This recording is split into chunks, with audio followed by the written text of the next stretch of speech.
各位线上的同修，大家晚安，大家好，感恩大家来参加线上读书会。今天晚上我们读书会的主题是停止反省的那一刻，就是退步的开始。人之所以能进步呢，不是因为不犯错，而是因为能觉察，能够修正。那人最大的盲点不是做错事哦，而是不知道自己错在哪里呀。那反省就是一种看见自己的能力的。当一个人能够持续自我反省，就能发现自己的缺点习气、偏见、情绪等等。那也能看到第一念跟第二念，也就是前念跟后念的差别在哪里。那这样就能够在错误还很小的时候呢，就及时把它修正了。相反的，一旦停止反省，那就会变成一直看到别人的问题，却看不到自己的问题跟缺点。那也会尽看别人的缺点而不顺眼。那久而久之呢，错误变成一种习惯了，那习惯变成一种性格了。那其实这就是一种不自觉的退步啊。那不懂反省的人呢，很容易合理化自己啊，也很容易原谅自己啊，但却很难原谅别人哦。那这种人呢，很会保护自己替自己找理由。比较常见的现象是什么呢？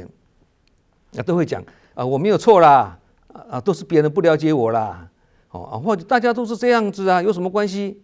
或者说哎呀，这只是小事啦，不用太在意啦，等等。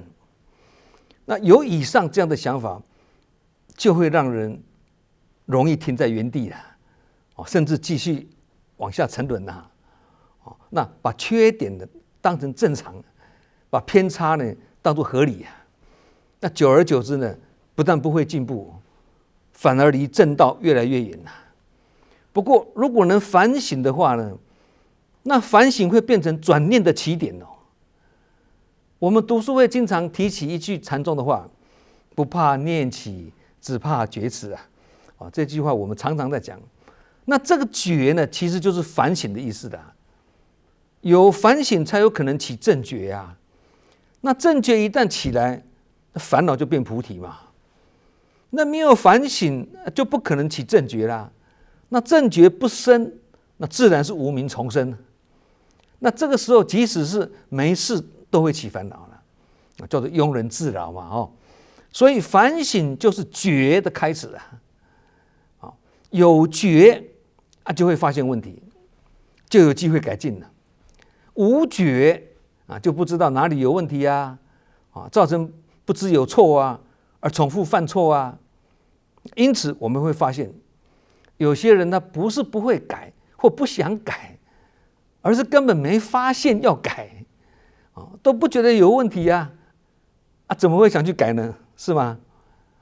那我常常在志工营队里面讲课的时候呢，都会留一些时间来做什么双向交流、问与答那刚开始的时候大家都不好意思提问，人性大概都是这样子的那我就用一句话来激励大家，请大家提问那我就这样说了没有问题。所谓的没有问题呢，有下列4种状况第一，没有能力发现问题；第二，其实有问题，但却视若无睹；第三，问题太多无从问起；第四，根本就不知道什么是问题。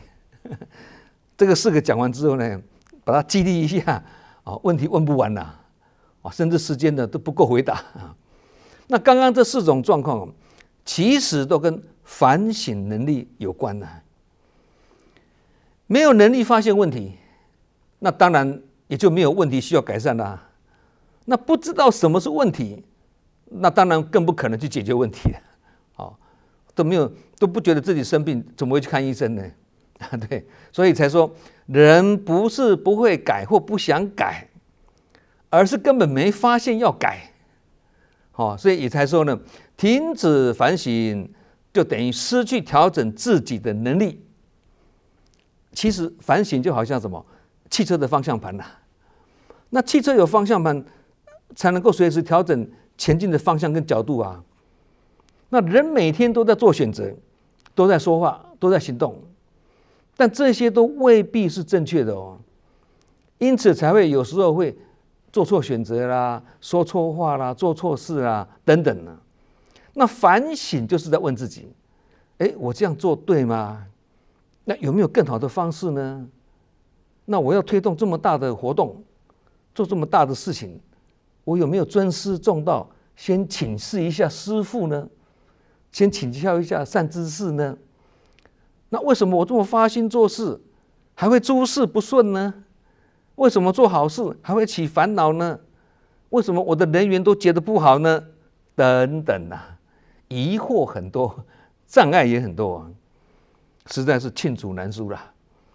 这些反问自己的话，其实就是叫反省。我们常常有一种习惯呢，就是工作做得不好啦，都会觉得是同事的不配合，或家庭里面起冲突，都会觉得是家人的不体谅，那事情没做好，都会认为是环境不好啦，时机不对啦。所以孟子讲了一句话：行有不得，反求诸己啊。意思是说，做事情没有达到预期的效果啊，就要回过头来检讨自己，反省自己。那这个才是一种正确的观念呢。那一般人出问题呢，都是向外找原因。那君子就不一样了，君子在出问题的时候呢，都是先反省自己。所以反求诸己，就是保有调整自己的一种能力。那孟子这句话不是叫我们委屈自己哦，也不是什么事都往自己身上揽啊，自己扛啊，不是这样子哦，而是在提醒我们一件非常重要的事情，就是我们还没有调整，我们还有没有调整自己的能力呢？一个人如果只看外面，他的人生很容易卡住，因为外在的环境或外人也好，很难完全照我们的意识去改变的。也因此我们才说嘛，要安身立命，必须先学会两件事情，一个是适应性，一个是灵活性。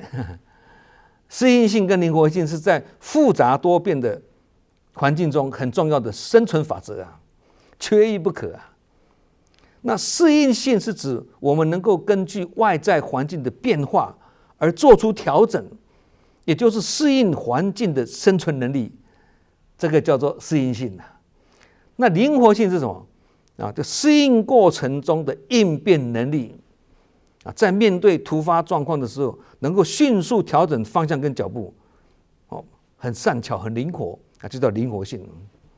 那光有适应性，但没有灵活性啊，虽然对环境适应的很好啦，但因为灵活性没有，动作反应太慢，而错过改善的时机啊，错过进步的这个因缘啊，那这样只是随波逐流呢，也是不可以啊。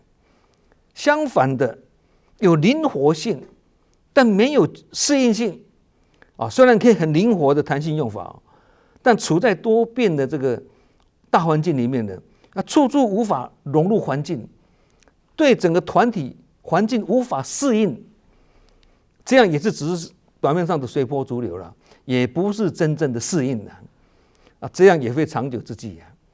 最简单讲啊，适应性可以让我们走得远呐，因为你适应环境嘛。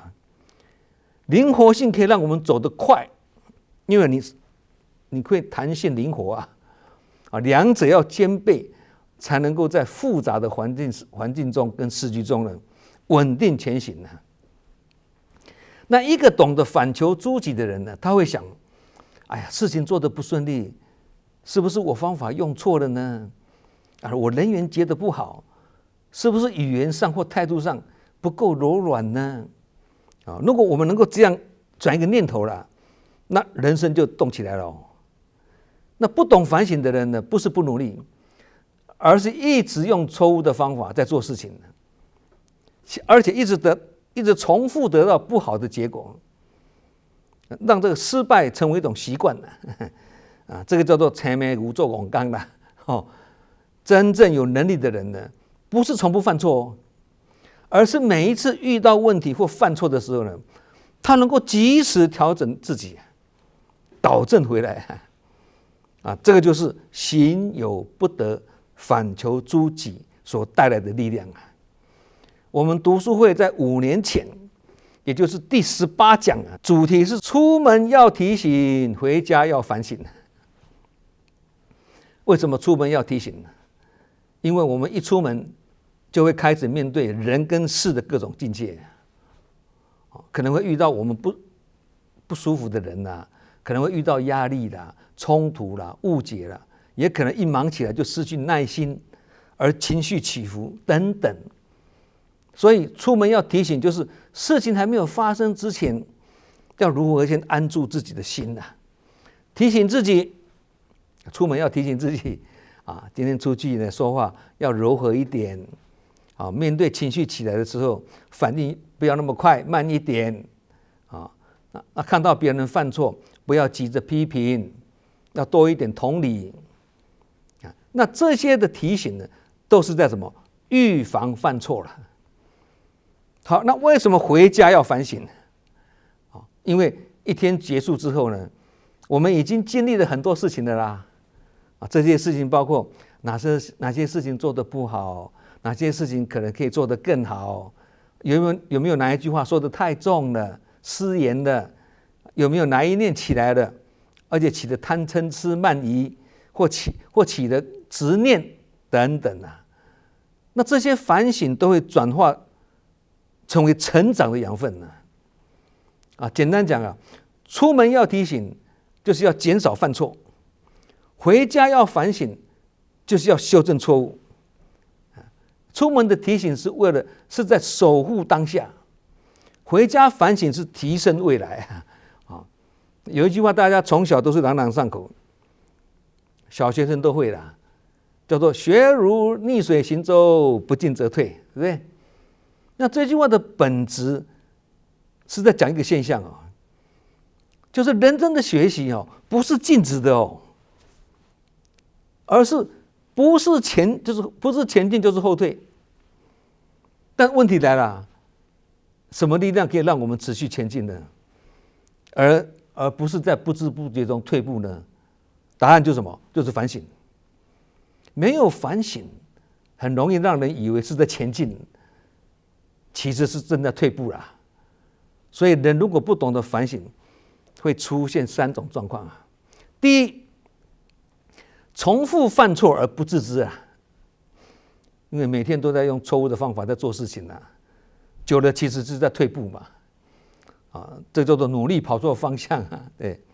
第二，习气慢慢加重例如不好的脾气啦、情绪啦、懈怠啦等等，都会一直累积第三，原地踏步，却自我感觉良好，觉得自己好像也没变差其实环境一直在变而自己如果不能与时俱进，别人已经在进步了，就代表自己是在退步嘛。所以不进则退，很多时候是在没有觉察中发生的。你正在退步，你自己不知道，你还以为自己在进步所以如果把人生比喻成逆水行舟那反省就是什么？划船的力量反省就是划船的力量，而学习或修行呢，就是划船的工具。精进努力就是在划桨，努力划桨不是吗？那有反省的话呢，整艘船才有调整方向跟修正目标的力道。没有反省就好像什么划错方向啦，还一直在用力，方向已经错了，你还在用力，结果是在不正确的航道上呢，努力迈进，努力做错事最后整艘船就是什么，就被水流带走了嘛。那为什么停止反省就是退步的开始呢？这句话其实就是对不进则退的内在解释因为不反省就无法修正了嘛。那不修正就会累积错误啊，那错误多了，自然就是在退步嘛。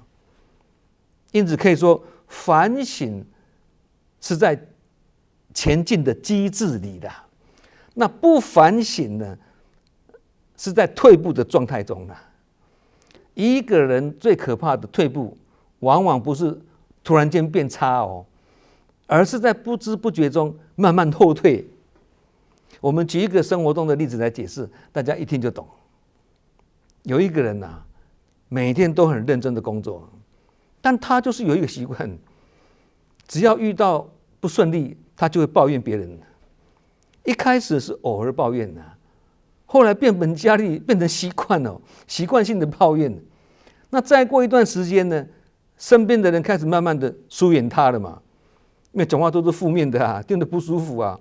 他虽然很努力工作，但是却越来越不顺了。那这个问题到底是出在哪里呢？问题就是他从来不反省自己。如果有一天他愿意静下来想一想，哎呀，是不是我的态度让人家不舒服呢？是不是每当我遇到问题的时候，都是习惯性的往外推卸责任呢？当这样子的反观自盗的念头一升起，那其实这个就是在反躬自省的啦。反省不是在否定自己而是让自己有机会修正方法跟脚步只要每天提醒自己一点点，修正自己一点点，哪怕速度很慢，至少都是在往前迈进之中啦。所以人生不怕慢最怕的是原地踏步还自以为是在前进嘛。所以说，努力的程度不如努力的方向嘛。努力的方向跟方法都正确，那做事才会事半功倍嘛。否则不但会事倍功半，甚至功亏一篑都会那这其中的关键在哪里成败的关键就在有没有反省的能力有一位志工每天都很用心在付出，活动也是随传随到，使命必达。但做了一段时间之后呢，他心里开始觉得有点委屈为什么我做这么多，别人都没看到呢？甚至看到别人被肯定、被赞叹了，他心里就不舒服不平衡呢。我也做了不少为什么没有被赞叹？对，那他外表上是在精进付出，其实内心是在慢慢退步那退在哪里呢？退在自己的心念没有照顾好。如果他能够静下心来，问自己一句话：我这样承担付出，是为了让人家看见吗？还是为了成就一分的道业呢？还是为了累积将来往生的资粮呢？这个都是远大的目标只要这一念升起来了，就是觉照的开始，也就是修行真正的往前迈进一步了。那也有一种志工无论是活动勤务访视等等的，从不缺席，甚至别人不要做的，他主动拿起来做。照理说，这样的人应该是越做越欢喜才对对，越做越成长才对可是刚好相反他越做越不开心了。为什么？因为如果只做而不学，或只做而不觉，那心理上很容易出现几个偏差的念头例如会起这样的念头，不好的念头这件事情如果没有我的话，你们会顺利完成吗？那我付出那么多，为什么没有人理解我呢？那一开始这样的念头只是闪过而已但因为没有及时起第二念，把它导正过来，还没有反省那造成不好的第一念过后呢，又升起不好的第二念那这样的杂念呢，越来越多，越来越重。于是，当他看到别人做事时，他就很容易去挑剔别人那听到别人被赞叹的时候，他心里就不平衡了。慢慢的，自己的付出变成一种压力跟委屈最后虽然打死不退，还是继续在做爱考过2对楼还是继续在承担，但是却做得很苦、很累、很不甘愿，因为这个不是身累了，是心累了那这样的问题是出在哪里啊？不是他不够精进啊，而是他只在精进做事啊，没有精进修心啊。外形有了，内修没有了。如果有一天啊，他愿意静下心来问自己的，我是来做事情呢，还是来计较的呢？我是来付出呢，还是来比较呢？当这样的念头升起来的时候呢，烦恼就有机会转化了，叫做觉来烦恼除啊。很精进但却不反省，很容易变成什么？外在越忙，内心越乱啊。看起来这个人是很精进在前进的，其实已经在退步了啦。所以真正的精进是什么？一边做事，一边照顾好自己的心，一边付出，一边不断的调整自己的念头。以慈济修行的法门来解释，就是法脉不离心呐，宗门不离行呐，一个内修，一个外行，叫做修行呐。那内心跟外行要相辅相成，双轨并行，这样才是悲智双运，福慧双修了。人生最怕的是什么？只会埋头苦干，不会抬头看看。那反省就是抬头看看呐，看什么？看方向啊，看环境啊，看自己啊。如果一直低头做事，却不去顾虑到别人的感受，也不去看看观察局势的变化，或看不到自己的盲点这样的人呢，常常会觉得，为什么我这么努力，事情还是这么不顺利？